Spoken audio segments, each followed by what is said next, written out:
यहीं पर मुख्तार अंसारी और उससे बड़ी भारी तगड़ी वारदात हो गई मेरी। आपके साथ? मेरे साथ पिस्टल निकाल ली थी मुझ पर। बड़ा सर चर्चित है मुख्तार अंसारी के लिए कि भाई मुख्तार अंसारी को मछली खानी थी तो जेल में तालाब खुदवा दिया गया।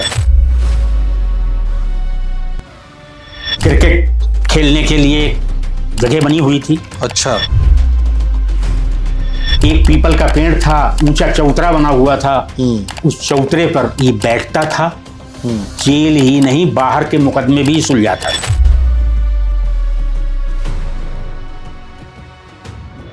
इनकी पोजीशन ये थी कि ये खेतों में अपना धान बोआता था, कटवा के घर भेजता था। ये कुछ इसने टुकड़े चयनित कर रखे थे जिसमें ये सब चलता था। तालाब थी, उसमें मछली डलवाता था, मछली अपनी खाता था। मैंने जाने के बाद एक हफ्ते के अंदर मैंने इनका जो भी चौतरा उतरा था सब ध्वंस कर दिया। तोड़वा दिया आपने? तोड़वा दिया। क्रिकेट की पिच खुदवा दी। इनके तालाब की मछली बिकवा दी। हमने तो वो देखा है कि हेलीकॉप्टर ऊपर से निकलता था तो ये बैरिक के अंदर घुस जाते। मुख्तार अंसारी? हाँ। इतना डरते थे? अरे भाई, किसे नहीं अपनी जान की चिंता। इन्होंने कहा अवस्थी जी जानते नहीं हो, सरकार एक वोट पे रुकी हुई है, मैं नहीं जाऊंगा, सरकार गिर जाएगी। और सरकार गिर जाएगी तो आपका क्या होगा आप समझ लीजिए। डीआईजी साहब वहां जांच करने के लिए गए। मुख्तार अंसारी के वार्ड में भी चेक करेंगे, उन्होंने कहा यस। तो जब वो मुख्तार अंसारी के वार्ड में गए तो उसमें 10-15 आदमी, ये सत्य घटना है।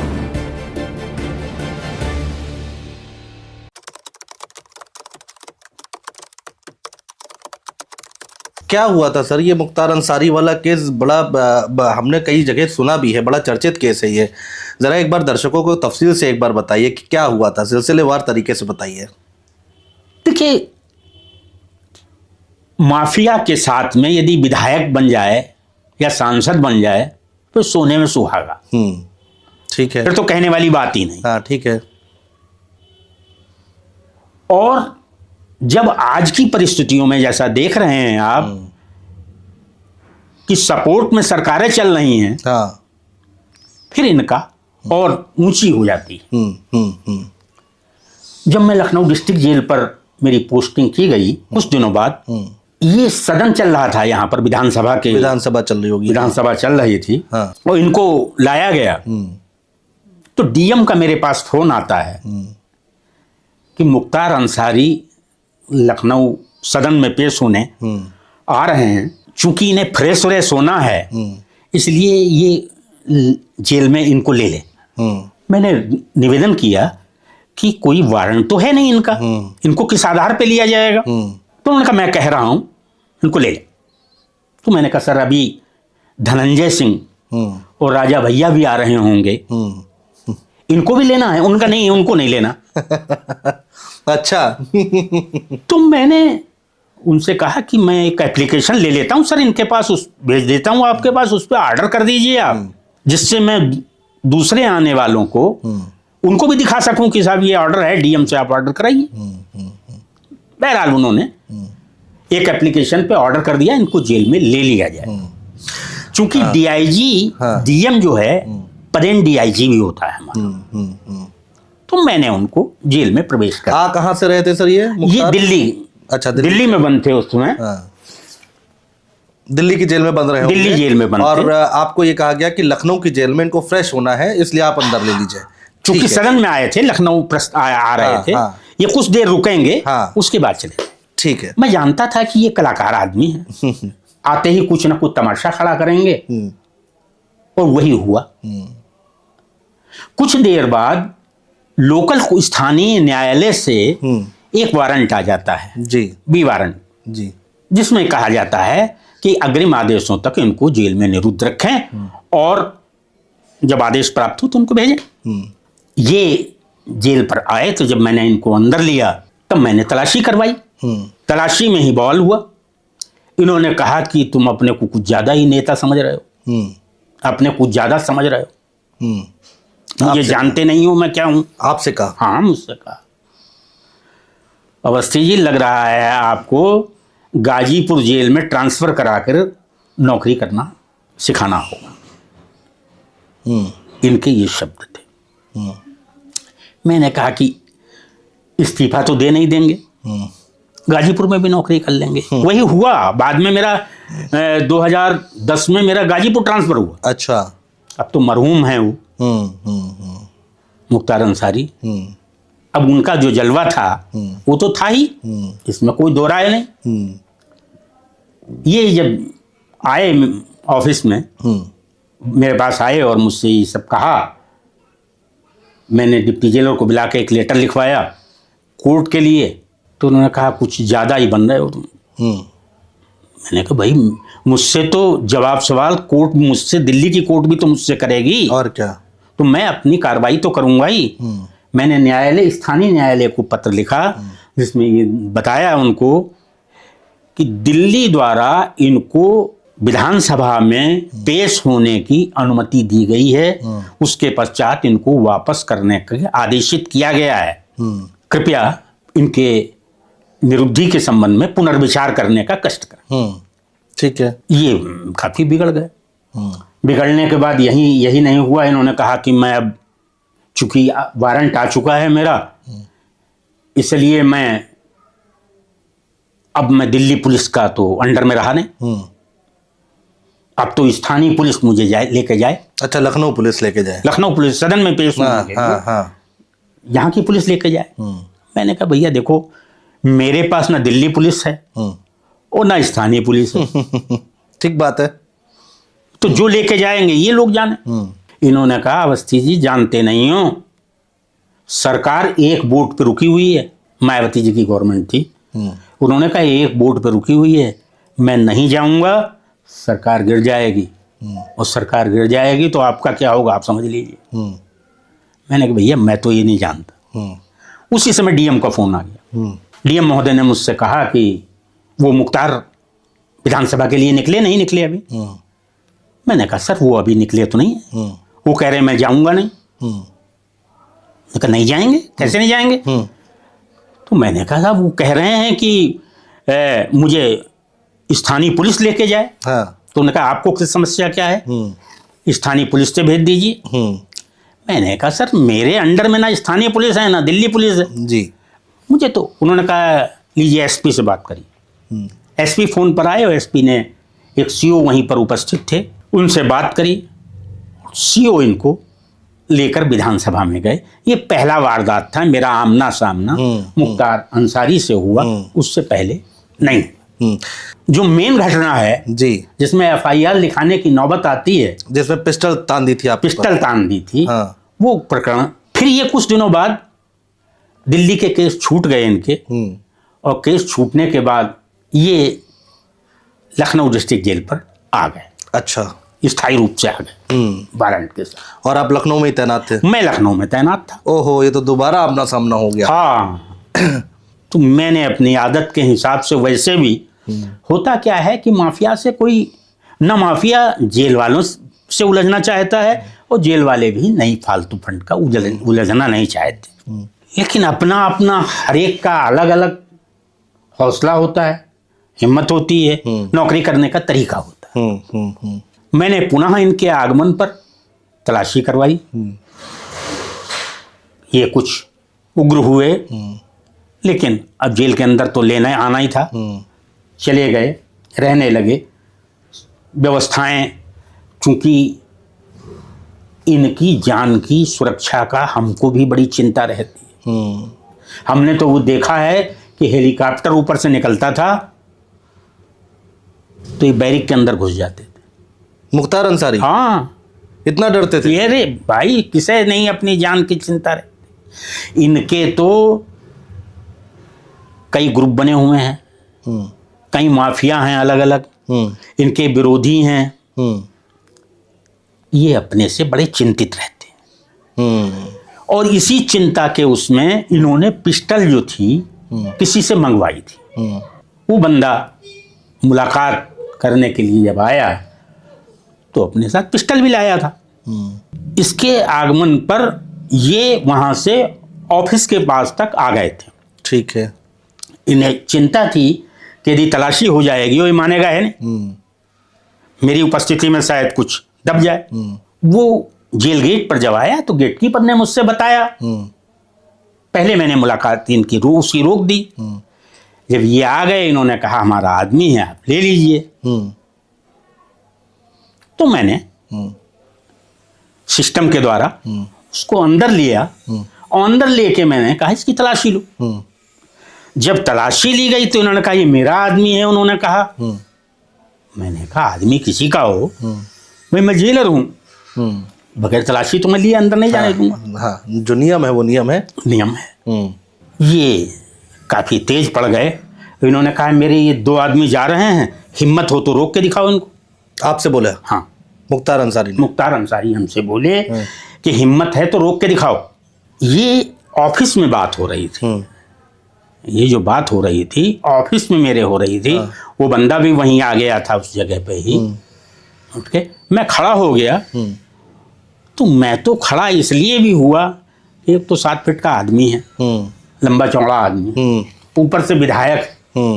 तो जब उन्होंने कहा ये 2 आदमी जा रहे हैं, इनको रोक के दिखाओ, तो मैं खड़ा हो गया। मैंने कहा इनकी हिम्मत हो तो ये 2 कदम बढ़ के दिखा दें आगे। माफिया, विधायक, मुख्तार अंसारी कि जलवा इतना तो सुनने का आदी नहीं रहा। ईगो हर्ट कर दिया आपने एक तरीके से। उन्होंने कहा कि बाहर निकल के दिखाओ तो मुंह मुड़ा दूंगा। मैंने कहा मैं बाहर निकल रहा हूँ। मेरे आदमी मुझे पकड़ने लगे, उनके आदमी उन्हें पकड़ने लगे। उस समय संजीव जीवा भी बंद था और 3-4 गुर्गे और थे उनके जो इम्पोर्टेंट थे, वो साथ में आए थे इन्हीं के ही। और उन्होंने मुझे पकड़ने लगे और कहने लगे कि भैया इतना राज कभी नहीं हुए जितना आज हो गए, कुछ हो जाएगा। जब इतनी बात बढ़ गई तो इन्होंने क्या किया कि वो जो बंदा बाहर से आया था, उन्हें मालूम था उसके पास पिस्टल है, इन्होंने उससे पिस्टल लेके मुझ पे तान दी। तो वो पकड़ा धकड़ी शुरू हो गई। जीवा हुआ और लोग मुझे पकड़ने लगे। अच्छा। उनके लोग बाग और उनके साथ पकड़ने लगे कि भैया इतना नाराज कभी नहीं हुए हैं, कुछ हो जाएगा। तो मैंने कहा क्या हो जाएगा, जो कुछ कर रहे हैं ये कर रहे हैं, मैंने तो कुछ किया नहीं। भाई मैं जेलर हूं, तलाशी तो लेवाऊंगा ही। अब देख रहे हैं ये आप, ये पिस्टल लेके आया था। अब वो पिस्टल उन्होंने तान तो जरूर दी, लेकिन उनके भी पसीने निकल आए, कांपने लगे। वो तुरंत उन्होंने पिस्टल तो उसको दे के बाहर निकाल दिया। डॉक्टर बुलाया गया तुरंत। इन्होंने खाना भी नहीं खाया। ये इस तरह से वारदात हुई थी। फिर आपने FIR करा दी? हाँ, उसमें मैंने तुरंत DIG को अपने जो थे उनको सूचना दी कि ऐसी घटना घटित हो गई है। चूंकि बड़ी घटना हो गई है, इसी जेल पर RK तिवारी का गवर्नर हाउस के पास मर्डर हुआ था और एक अशोक गौतम का मर्डर हुआ था। वो भी वहीं जेल के पास में ही, लखनऊ डिस्ट्रिक्ट जेल के पास में हुआ। और इसमें इनका प्रत्यक्ष या अप्रत्यक्ष इनका नाम था। इसमें लोग बाग बंद हुए थे कई। तो ये बड़ी घटना थी जी कि मुझ पर पिस्टल तान देना। हाँ। जब मैंने DIG साहब को बताया तो DIG साहब को भी ये गाली उली दे चुके थे। ऑफिस के अंदर उनको गाली दे चुके थे। अच्छा। हाँ, उनको अपनी याद आ गई जब मैंने उनसे सूचना दी।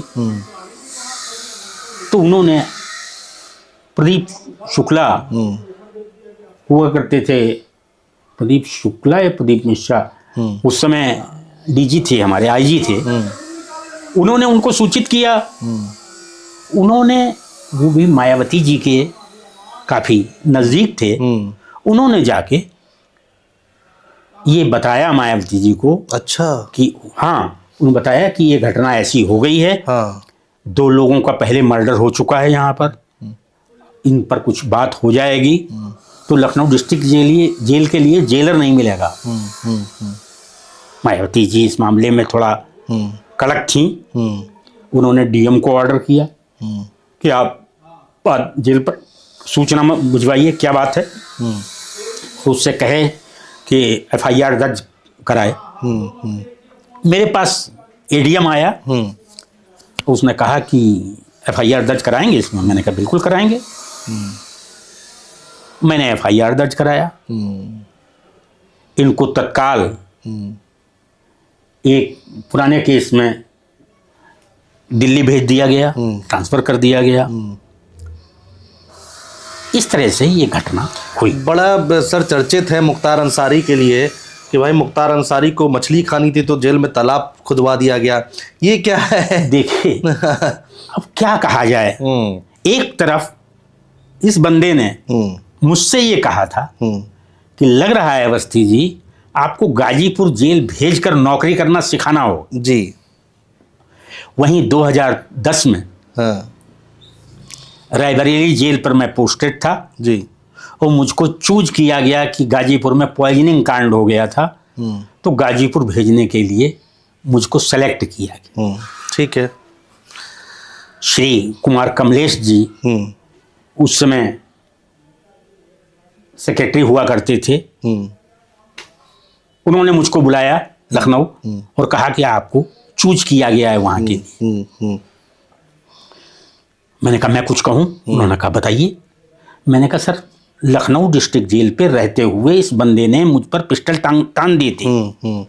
उसकी FIR मैंने कराई है लखनऊ में और मुकदमा चल रहा है। इसी के साथ उसने कहा था कि लग रहा है आपको गाजीपुर जेल ट्रांसफर करा के नौकरी करना सिखाना होगा। अब जैसा उचित समझ। लेकिन मेरी पोस्टिंग गाजीपुर की गई। गाजीपुर करने का कोई औचित्य नहीं था। मैंने स्थिति स्पष्ट कर दी थी। जब मैं गाजीपुर पहुंचा वहां बोलबाला था गाजीपुर जेल का। गाजीपुर जनपद के ये निवासी थे। हाँ। ये जैसा आपने बताया मछली जी, ये सब व्यवस्थाएं वहां थी, पहले से थी। आप वहां क्या बताएं कि बैडमिंटन कोर्ट बना हुआ था गाजीपुर जेल में, जेल पे, वहीं जहां पर ये वार्ड में सेपरेट बंद किया गया था। क्रिकेट खेलने के लिए एक जगह बनी हुई थी। अच्छा। एक पीपल का पेड़ था, ऊंचा चौतरा बना हुआ था। उस चौतरे पर ये बैठता था और जेल ही नहीं बाहर के मुकदमे भी सुलझाता था। अच्छा, एक तरह से जन सुनवाई कर रहे हैं जेल के अंदर। जी, इनकी पोजीशन ये थी कि आप इससे बड़ी बात क्या होगी कि ये खेतों में अपना धान बोआता था। बांसपति धान अपना बोआता था, कटवा के घर भेजता था। ये कुछ इसने टुकड़े चयनित कर रखे थे जिसमें ये सब चलता था। तालाब थी, उसमें मछली डलवाता था, मछली अपनी खाता था। मैंने जाने के बाद 1 हफ्ते के अंदर अलार्म करवाया। किताब में आप देखेंगे जो मेरी किताब है जी, इसके अंतर्गत मैंने बहुत सब कुछ प्रकरण में लिखा है, जेल वाइज मैंने लिखा है। हाँ, वो मैंने देखा। जिसके अंतर्गत मैंने इनका जो भी चौतरा उतरा था सब ध्वंस कर दिया, तोड़वा दिया आपने। तोड़वा दिया। क्रिकेट की पिच खुदवा दी, इनके तालाब की मछली बिकवा दी मार्केट के अंदर। और जो सुविधा, ये मुख्तार अंसारी उस समय नहीं थे वहाँ। जब मैं गया हूँ उससे कुछ ही दिन पहले ये यहाँ वहाँ से आगरा ट्रांसफर कर दिया। आगरा ट्रांसफर कर दिए गए। वो नहीं थे उस। अच्छा अच्छा। लेकिन उनका वार्ड था और उसके 2 थे, 9 नंबर और 10 नंबर। जो बैरक नहीं, 10 नंबर और 11 नंबर। एक बैरिक के अंदर इनके बहनोई साहब रहते थे। अच्छा। बंद थे वो। अच्छा। आजीवन की सजा थी, वो बहनोई साहब बंद थे। एक में ये रहता था। एक घटना बताऊं मैं जी सर। कि एक हमारे DIG साहब वहाँ जांच करने के लिए गए। अधिकारी ने, सुपरिटेंडेंट ने पूछा कि सर क्या आप वहाँ मुख्तार अंसारी के वार्ड में भी चेक करेंगे? उन्होंने कहा यस। तो जब वो मुख्तार अंसारी के वार्ड में गए तो उसने 10-15 आदमी नेकेड नग्न खड़े कर दिए। ये सत्य घटना है और ये गाजीपुर जेल की है? गाजीपुर जेल की घटना है। मुख्तार अंसारी उस समय अंदर था। उसने वो अलग उसके इशारे पर 10-15 आदमी, 10-12 आदमी जो थे वो नग्न खड़े कर दिए गए। DIG साहब अंदर घुसे। उनके साथ में SDM भी थे। जी। जी। जेल सुपरिटेंडेंट थे, जेल के अधिकारी थे। वो ये चुपचाप वापस चले आए। तो बताइए वहाँ के अधिकारी का क्या मनोबल रहेगा।